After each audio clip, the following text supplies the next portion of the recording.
So here we have the Nissan Qashqai on an 18 plate. I'm going to start off by showing you around the outside of the car, and then we'll hop in and run through some controls on the inside. But from the outside, you can see it's a 5-door car with alloy wheels. Let's start off inside the boot and then work our way around the rest of the car from there. So as we approach the back of the car, you'll see we have reversing sensors, plenty of boot space as well, along with that 60/40 split folding rear seat. And then these two tray sections both lift and remove to give you even more space underneath should you need it. Okay, so we're just going to work our way back round to the front of the car, and then we'll hop in and run through some controls on the inside. But now that we've done a full circle of it, you can see it's in excellent condition the whole way round. Just briefly before we climb in, I think it's well worth seeing the interior from this exterior point of view. There's plenty to run through on the dashboard, so let's hop in and we'll do that right now. Okay, now that we're inside the car, we're going to start with the dials. On the left-hand side, we have the rev counter, and on the right-hand side, the speedometer and fuel gauge. In the middle, you can see the total miles for this car, which are 2,095.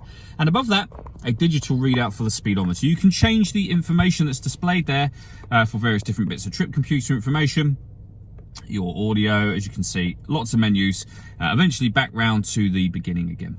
If we back out to the steering wheel, on the left-hand side of the buttons I was using just a moment ago, we've also got stereo controls over there. And on the right-hand side, both cruise control and speed limiter and phone controls, including voice activation for the phone. So hit that button, ask it to dial anyone in your contacts list, and it can do that for you without you having to take your phone from your bag or pocket. That is, of course, once you paired it up.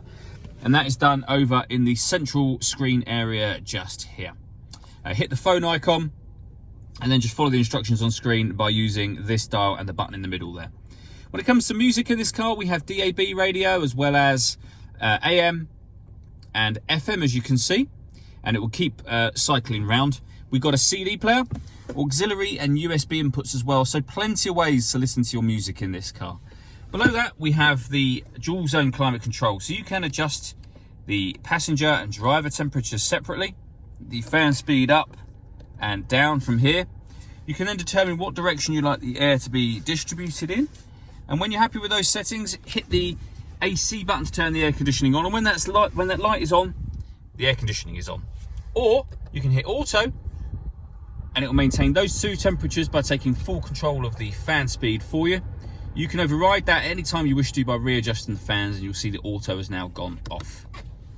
Below that, we have a 12-volt charging socket, the electronic handbrake, the gear lever for the fully automatic gearbox, and all the way back in the armrest, a second 12-volt charging socket, as well as the auxiliary and USB inputs that I mentioned a moment ago. All that leaves me to say is thank you for taking the time to watch this video. If you'd like to come and see the car in person and have a test drive, please feel free to call any of our MJA sites. We'd love to hear from you soon.